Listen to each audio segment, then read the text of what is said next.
So I noticed when I was taking the engine out, I tilted forward, oil was dripping out. So I figured I got this all out. I'll take this electric PTO plate off and look behind there, see if I can figure it out. Maybe it just needs a new oil seal. But why, I tell you, in order to get that plate off, you gotta get those bolts back there. I'm gonna have to get the muffler off and that extra shroud there. So gotta pursue everything once it's off. It'll be a nightmare when it's back on again.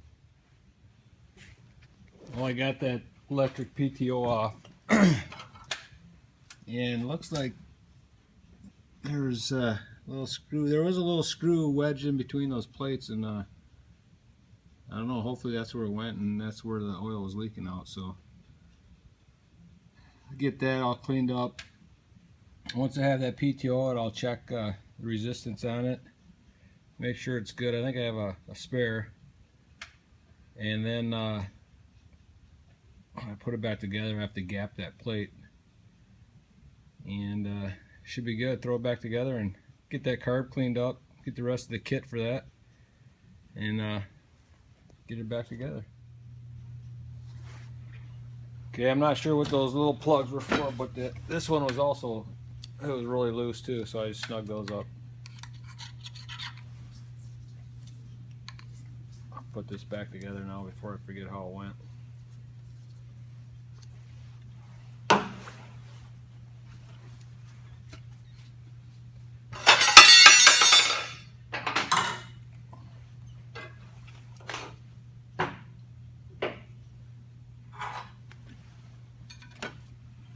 Probably clean this off first though.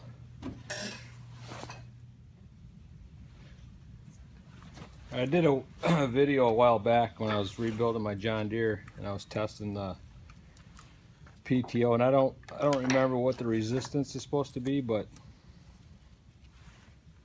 just make sure at least we gotta have some in here.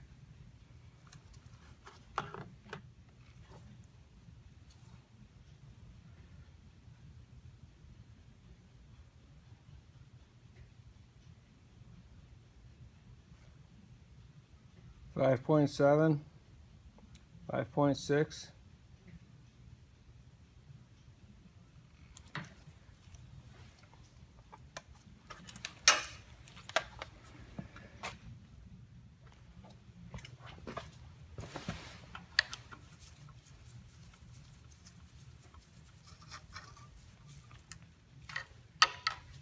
You take it off properly, you can get at these bolts, I guess. These two had these little spacers behind here.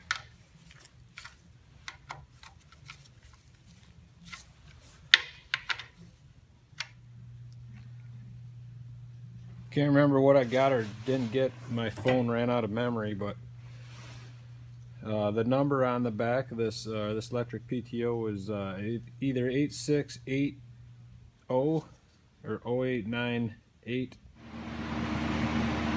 Alright, I was having trouble with my phone last night, but I got this reassembled, and actually there were, I had said there were spacers behind these two, well, not these, the mounting plate bolts behind there. There's actually spacers on the top too also. I found those and dropped out. So, spacers behind both of those, and then those bolts will bottom out. Now I'm going to go around and set the gap on that pressure plate and then do some cleaning up on it. Then I'll check the valves while I have it out and get reassembling. Right here I'm gapping the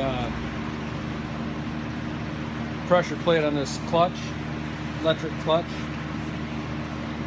PTO. So I believe it's supposed to be 18 thou on here. You just go around the gauge, snug these bolts up. They're on spring loaded, so this plate will rack all ways, so you just got to check it all the way around.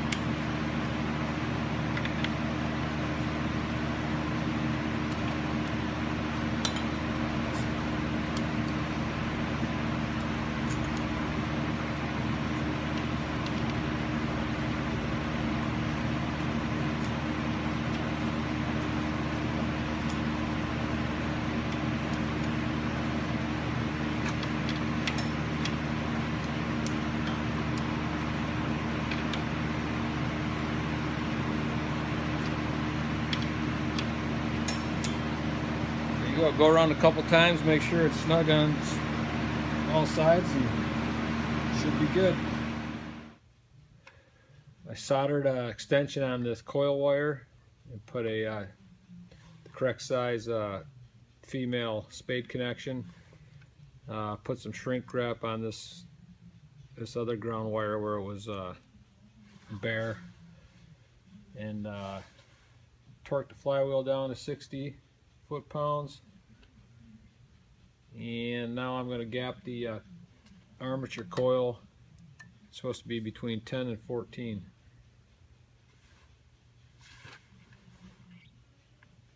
Where did I set my feeler gauge? There it is.